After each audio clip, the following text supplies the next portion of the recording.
وعلى آله وأصحابه أجمعين.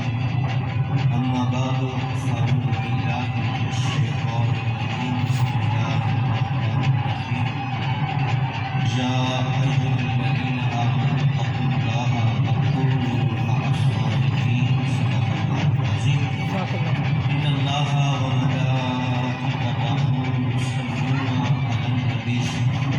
يا أيها الذين آمنوا صلوا عليه وسلموا تسليما. الصلاة والسلام عليك يا رسول الله وعلى آلك وأصحابك يا حبيب الله.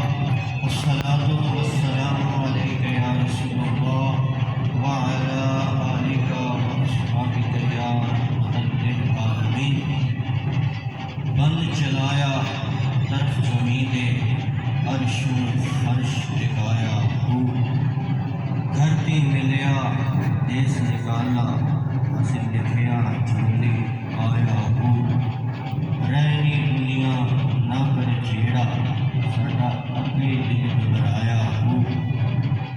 اسی مسافر ساڈا وطن گڑاہا دم دم غم سکھایا ہو. الف اللہ الصمد دم صابر ولی میرا موجدہ دریا خبر اپنی گلی. الہی شکر کرو کتنا فخر کتنا کرو تیرے کرم نے مجھے فائز مرام کیا. بنا کے رحمت عالم محمدی روح کو خدا سے پہلے کی بخشش کا انعام کیا. بہتر پاک رفتار کی انسان بنایا. انسان بنانے کے بعد بہت بڑا احسان دین اسلام عطا فرمایا. دین اسلام عطا فرمانے کے بعد تمام احسانوں سے بڑھ کر بڑا احسان اپنے خاص محبوب محمد مصطفیٰ صلی اللہ تعالیٰ علیہ وآلہ وسلم کا امتی بنایا. محمد و سلام سرور دو عالم مجسم حضرت محمد مصطفیٰ صلی اللہ تعالیٰ علیہ وآلہ وسلم کی ذات اقدس کے لیے جن کا وجود مبارک ابتدا کے اندر کائنات کی تخلیق کا سبب بنا, درمیان میں ان کا وجود مبارک ہدایت کا سبب بنا, بروز قیامت ان کا وجود مبارک حمد و نگاروں کی بخشش کا سبب بنے گا. معزز سامعین اکرام, امام الانبیاء حضرت محمد مصطفیٰ صلی اللہ تعالیٰ علیہ وآلہ وسلم ارشاد فرماتے ہیں کہ ہر پیغمبر کو ہر دور کے اندر اس کی قوم کے مطابق معجزہ عطا کیا گیا کہ لوگ اس معجزے کو دیکھ کر اس پیغمبر کا کلمہ پڑھ لیں. لیکن رب تعالیٰ نے مجھے قرآن عطا فرمایا ہے, مجھے امید ہے اس قرآن کی بدولت قیامت کے دن میرے ماننے والے زیادہ ہوں گے, میرا کلمہ پڑھنے والے زیادہ ہوں گے. امام الانبیاء حضرت محمد مصطفیٰ صلی اللہ تعالیٰ علیہ وآلہ وسلم ارشاد فرماتے ہیں قیامت کے دن 120 صفیں ہوں گی امتوں کی, اور یہ عام جامع مسجد کی صف نہیں, مشرق سے لے کر مغرب تک ایک صف ہوگی, اور سب سے زیادہ 80 صفیں میری امت کی. امام الانبیاء حضرت محمد مصطفیٰ صلی اللہ تعالیٰ علیہ وآلہ وسلم نے صحابہ اکرام رضوان اللہ تعالیٰ علیہ مجمعین سے پوچھا ہے میرے صحابہ بتاؤ کس کا ایمان حیران کرنے والا ہے؟ تو صحابہ نے بتایا کہ صحابہ نے عرض کی یا رسول اللہ صلی اللہ تعالیٰ علیہ وآلہ وسلم فرشتوں کا ایمان حیران کرنے والا ہے. ارشاد فرمایا ان کا ایمان حیران کرنے والا نہیں ہے, ان کا ایمان بڑا پختہ ایمان ہے. وہ تو ہر وقت رب کی بارگاہ میں موجود رہتے ہیں, عبادت میں مصروف رہتے ہیں, ان کا ایمان حیران کرنے والا نہیں. تو صحابہ نے عرض کی یا رسول اللہ صلی اللہ تعالیٰ علیہ وآلہ وسلم پھر انبیاء علیہ السلام کا ایمان حیران کرنے والا ہے؟ ارشاد فرمایا نہیں, والوحی ینزل علیہم, ان پہ وحی نازل ہوتی ہے, ان کا ایمان بڑا پختہ ایمان ہے, ان کا ایمان بھی حیران کرنے والا نہیں ہے. پھر صحابہ نے عرض کی یا رسول اللہ صلی اللہ تعالیٰ علیہ وسلم ہمارا ایمان حیران کرنے والا ہے. ارشاد فرمایا نہیں وانا اظہر بینکم میں تمہارے درمیان اللہ کا رسول موجود ہوں. تم نے مجھے دیکھ کر کلمہ پڑھا ہے, تمہارا ایمان بھی حیران کرنے والا نہیں. تو صحابہ نے عرض کی یا رسول اللہ صلی اللہ تعالیٰ علیہ وسلم کس کا ایمان حیران کرنے والا ہے؟ ارشاد فرمایا تمہارے بعد وہ امت آئے گی اس نے مجھے دیکھا نہیں ہوگا, میرے قرآن کو دیکھ کر میرا کلمہ پڑھ لیں گے. میں امید کرتا ہوں کہ قیامت کے دن میرے ماننے والے زیادہ ہوں گے اس قرآن کی وجہ سے. معزز سامعین اکرام, امام الانبیاء حضرت محمد مصطفیٰ صلی اللہ علیہ وسلم ارشاد فرماتے ہیں اسی قرآن کے حوالے سے کہ مجھے جامع کلام عطا کیا گیا. بات تھوڑی لیکن مفہوم زیادہ ہے, بات تھوڑی مفہوم زیادہ ہے. اسی میں سے ایک حدیث پاک امام الانبیاء حضرت محمد مصطفیٰ صلی اللہ علیہ وسلم کی میں پیش کروں گا, اس کے بعد میری گفتگو مکمل ہو جائے گی. حضور علیہ السلام ارشاد فرماتے ہیں جسم کے اندر ایک ٹکڑا ہے, اگر وہ درست ہو جائے تو سارا جسم درست ہے, اگر وہ غلط ہو جائے تو سارا جسم غلط ہے. الا وہی القلب, خبردار وہ دل ہے. اگر دل درست ہے تو پھر پورا جسم درست ہے, اگر دل غلط ہے تو پورا جسم غلط ہے. بات تھوڑی ہے مفہوم زیادہ ہے. معزز سامعین اکرام, 4 قسم کے اخلاق ہوتے ہیں اور ولی کا دل کیسا ہوتا ہے؟ 4 قسم کے اخلاق ہوتے ہیں. 4 پایوں کے اخلاق, یہ جو جانور ہوتے ہیں, درندوں کے اخلاق, شیطانوں کے اخلاق اور فرشتوں کے اخلاق. اگر بندہ 4 پایوں کے اخلاق اپنائے تو اس کے اندر لالچ آ جاتی ہے, خواہش آ جاتی ہے. اگر درندوں والے اخلاق اپنائے تو اس کے اندر قتل و غارت اس کے اندر آ جاتا ہے, وہ مار دیتا ہے, بندوں کو قتل کر دیتا ہے, درندہ بھی قتل کرتا ہے. اگر شیطان والے اخلاق آ جائے تو پھر کیا ہوتا ہے؟ پھر مکر و فریب, جہالت, جھوٹ بندے کے اندر آ جاتے ہیں. اگر وہی بندہ اپنے عقل کے نور سے امام الانبیاء حضرت محمد مصطفیٰ صلی اللہ علیہ وسلم کے قلب کے فیضان سے اپنے دل کو صاف کر لیتا ہے, فرشتوں والے اخلاق لے آتا ہے, اسی دل کو اللہ تعالیٰ علم بھی عطا کرتا ہے, معرفت بھی عطا کرتا ہے, حقیقت بھی عطا کرتا ہے, قرب بھی عطا کرتا ہے.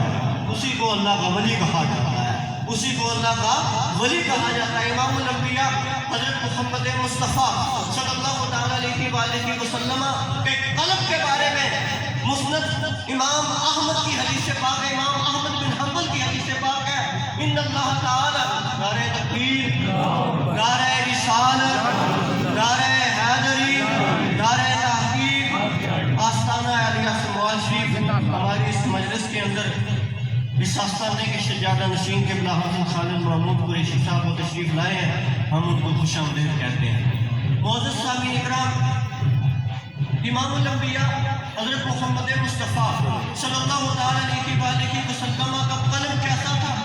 ان اللہ تعالیٰ ناظر الی قلوب العباد, اللہ تعالیٰ نے تمام لوگوں کے دلوں کی طرف نگاہ ڈالی. فوجد قلب محمد خیر القلوب, حضور کے دل کو سب سے بہتر پایا ہے, حضور کے دل کو سب سے بہتر پایا ہے. یہ وہ دل ہے جو نرم ترین دل ہے, جو مضبوط ترین دل ہے, جو حقیقت ترین دل ہے, اور یہی وہ دل ہے جو ایمان کو بھی تقسیم فرماتا ہے اور جو ہے وہ معرفت بھی تقسیم فرماتا ہے. ایمان کا فیضان بھی عطا کرتا ہے, معرفت کا فیضان بھی عطا کرتا ہے. معزز سامعین اکرام, اسی لیے اللہ تعالیٰ نے اس دل کو اپنی رسالت کے لیے چن لیا ہے. اب امام الانبیاء حضرت محمد مصطفیٰ صلی اللہ علیہ وسلم کا قلب لوگوں کو معرفت کی دولت عطا کرتا ہے, لوگوں کو ایمان کی دولت عطا کرتا ہے, اللہ کے قرب کی دولت عطا کرتا ہے. معزز سامعین اکرام, یہی وہ دل ہے جس دل سے فیضان لے کر ولی اللہ اپنے علم کو لوگوں تک پہنچاتا ہے. یہ ولی کے دل میں وہ سخی سلطان بہت فرماتے ہیں, دل دریا سمندروں دوں گے تے کون دلانیاں جانے ہوں. جو عارف کا دل ہوتا ہے وہ سمندر سے بھی گہرا ہوتا ہے, وچے ہی جھیڑے وچے ہی پھیڑے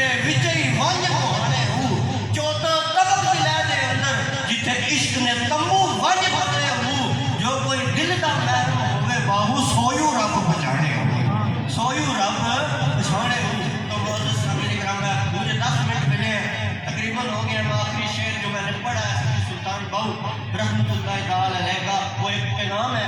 کیونکہ صوفی جب دنیا میں فقر کی دولت حاصل کرتا ہے تو دنیا سے کنارہ کش کرتا ہے. بھائی رابعہ بصری رحمۃ اللہ تعالی علیہ سے کسی نے پوچھا یہ دنیا کیا ہے، یہ شیطان کیا ہے، یہ نفس کیا ہے؟ آپ نے فرمایا میں اللہ کی توحید میں محو ہوں، نہ مجھے دنیا کی خبر ہے، نہ نفس کی خبر ہے، نہ شیطان کی خبر ہے، مجھے کسی چیز کی خبر ہے نہیں ہے. معزز سامعین اکرام، صفی سلطان کو فرماتے ہیں بند چلایا طرف زمین دے عرش و فرش ٹکایا ہوں.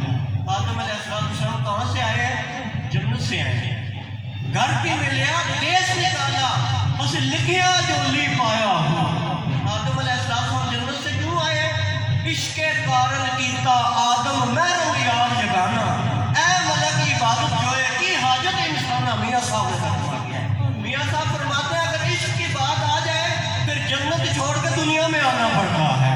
گھر بھی ملیا دیس نکالا اسے لکھیا جو لی پایا ہوں، رہنی دنیا نہ کر جھیڑا ساڈا اگے ہی دل گھبرایا ہوں. جب فقیر کو فقر کی دولت ملتی ہے تو دنیا سے کنارہ کش ہو جاتا ہے، وہ اصلی گھر کی طرف نگاہ رکھتا ہے، جنت کی طرف، وہ دنیا کو چھوڑ دیتا ہے. مشتاق صاحب کی زندگی دیکھیں، انہیں دنیا کو چھوڑ دیا تھا، انہوں نے آخرت کے گھر کو اپنایا ہے. تو معزز سامعین اکرام، حضور فرماتے ہیں ہر چیز اپنے اصل کی طرف لوٹتی ہے. بارش سمندر سے اٹھتی ہے، بادل کی شکل اختیار کرتی ہے، برستی ہے، ندی نالوں گلیوں سے ہوتا ہوا پانی دریاؤں میں جاتا ہے، دریاؤں سے پھر سمندر میں چلا جاتا ہے. انسان جو مسلمان ہے اس کی اصل جنت ہے، دنیا میں مسافر ہے، اس کا ٹھکانہ اصل نہیں ہے، اصل ٹھکانہ جنت ہے.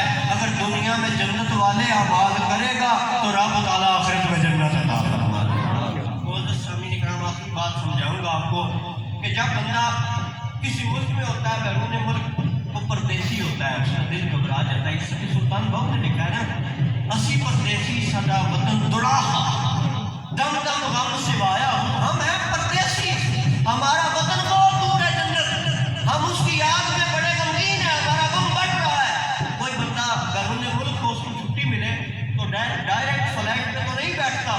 کیا ہوتا ہے؟ پہلے وہ ایئرپورٹ پہ جاتا ہے، اپنے سامان کا وزن کرتا ہے. اگر 35 کلو کے اندر ہے تو پھر ٹھیک، اگر اس سے زائد ہے تو اس کو جرمانہ پڑے گا. ہاتھ کے اندر جو بیگ ہے 7 کلو تک الاؤ ہے، اس کے اوپر جرمانہ پڑے گا. فرمایا یہی بات ہے کہ جب بندہ مرے گا پہلے حساب و کتاب دے گا. اگر نامہ اعمال دائیں ہاتھ میں آیا تو پھر خوشی کی بات ہے. صوفیاء فرماتے ہیں مسلمان کی 3 دولتیں ہیں. وہ 3 دولتیں کون سی ہیں؟ ایک دنیا کے اندر کون سی دولت؟ نیک اعمال. ایک موت کے وقت جب روح نکل رہی ہو زبان پہ کلمہ طیبہ جاری ہو جائے. ایک دولت وہ جو میدان محشر نامہ اعمال دائیں ہاتھ میں لیا جائے. یہ مومن کی دولت ہے. اللہ تعالیٰ ہمیں ان کی بات سمجھے.